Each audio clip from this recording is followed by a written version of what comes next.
video is about sustainable fashion, which is a really important conversation when looking at climate justice and environmental issues. Fashion is the second biggest polluter in the world. The first is oil, so that shows how this movement towards a more sustainable way of approaching fashion is incredibly important. Fashion has a huge carbon footprint and affects the ecosystems, affects the air, the water, and the rise in global temperatures. Sustainable fashion has so many elements that we could talk about in this video, and I feel like I could make a whole series about it. So in this video, I'm just going to narrow it down to a couple tips and some statistics that I found. One thing that I find helpful when thinking about sustainable fashion is to put it in the framework of reduce, reuse, recycle, which are, 3 words that we often use. The fashion industry uses 1.5 billion liters of water a year to create garments, and the issue is we all have more than enough clothes in our wardrobe. We're not needing to buy more, but when we do buy, we should buy consciously, and so when our items need to move on, we should find ways to find them a new home so that they don't end up in landfill. This is a quote from a Vogue article, which I'm linking in the description box. I'll link a whole bunch of resources there that I find helpful and have used in my research. So here's the quote. It takes almost 8,000 gallons of water, what one person drinks in 7 years, to make one pair of jeans. And when those jeans are discarded, they join the 21 billion tons of textiles that end up in landfills each year. Of 100 billion items produced yearly, 14 for each human on the planet, 3 in 5 will be discarded within the year. Now that is really extreme. I feel like a lot of us don't know how much water and energy and everything goes into making garments. Let's start with reduce. When we talk about reducing in the context of sustainable fashion, one of the things I think is most important is that whenever I buy or want to buy a new piece of clothing, I always think to myself, am I going to wear this for a long time? Is this going to be in my wardrobe for years?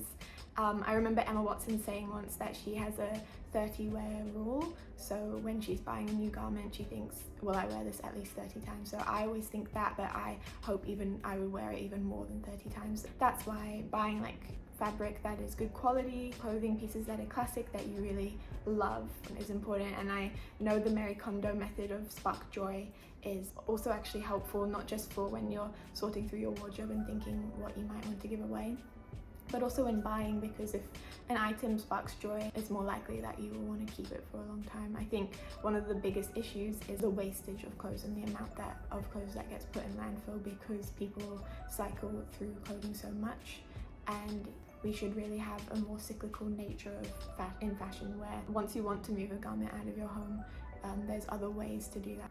I think when we think about reducing, it's good to have a capsule wardrobe, so a wardrobe where you have every kind of outfit you might need for a certain occasion, so that you always have everything you need, but you don't have excess and too much. Also, I've learned from my mum, it's important to buy good quality pieces of clothing and shoes and jackets that is going to last you a long time, but that fit you really well, that you really love, because then you keep them whatever. It's not about the trend, it's just about how it fits you and if it feels good and if it suits your style, because you end up keeping those for a long time. So we can reduce our clothing wastage so much by shopping consciously, and also when we're shopping consciously, we can try to shop at sustainable brands, which means that hopefully those clothes haven't been made with as much chemicals or using as much water or energy in the process, and have been made ethically. Another thing is fashion has evolved so rapidly. Years ago, trends didn't change as fast as they do now. It's sometimes nice to buy a seasonal item, but still you don't want to be buying and discarding clothing every season, and if you buy that item that is the trend at that time, still think, would you want to wear this in the future? Personally, I think my journey with sustainable fashion has been something that I have been on since I was a child, seeing how my mother shops and wears clothes for a really long time and chooses items that she wants to keep and not just discard. So that's been something that's always been the way I like to shop too, after learning that from her. And I really believe that you can love fashion and love the environment and have a passion about sustainability, and that those can coexist. One isn't separate from the other.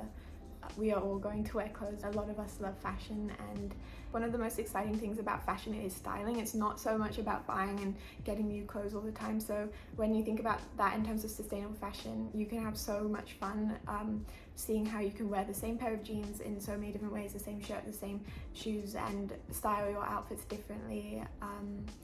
I think that's one of the ways you can be the most expressive in fashion. We can reduce our clothing wastage, buying less clothes and re-wearing the clothes that we already have in our wardrobe, finding new ways to wear every season, new ways to style clothes.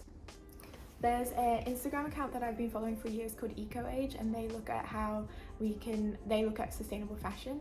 So I will link that down below because I think it's an amazing resource. One of the quotes that they said, which I think really connects to the reduce aspect of sustainable fashion, is they posted on Instagram saying, "As a consumer, the key to lowering the fast fashion cycle is tackling the amount of times we wear our clothes and the speed at which we discarded them." So the climate crisis is such an overwhelming issue, but yet we can each take our smaller and larger actions to help with environmental justice. Fashion is the second largest polluter in the world, and the issue is only a very small amount of clothing gets worn regularly. The industry makes up about 10% of carbon emissions, and in 2030, which is not that far away, people are predicting that the fashion industry waste could reach 148 million tons. Sustainable fashion is not a trend or a fad, it is something that is central to the climate justice issue and needs to be tackled by all of us immediately. When we talk about reduce, reuse and recycle, they're all interconnected, but now moving on to reuse. This part is one of my favorites. I think it's so, as I said, styling and re-wearing clothes is so fun. My favorite items in my wardrobe are all clothes that my mum gave to me. So my mum saved clothes from the 90s and the early 2000s, and she gave me a lot of them, so I get to reuse her clothes. And the funny thing is, so many of those items are back on trend now, but even if they weren't, I don't care because they have personal meaning to me. I'm going to try on my mum's closet haul, except it's not a haul. This is a redone t-shirt that I've had for years. I really love it. They also do denim and jeans that are recycled fabric from old Levi's, so that's a good brand as well. But these are my mum's jeans that she saved from probably like 20 years ago, I would say like early 2000s. My favorite style, low waist.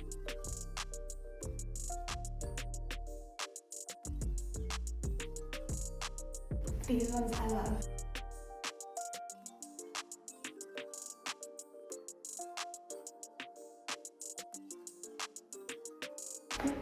These are my favorite, they're so soft. They're like the perfect blue colour. These feel like leggings, they're so soft. I love these.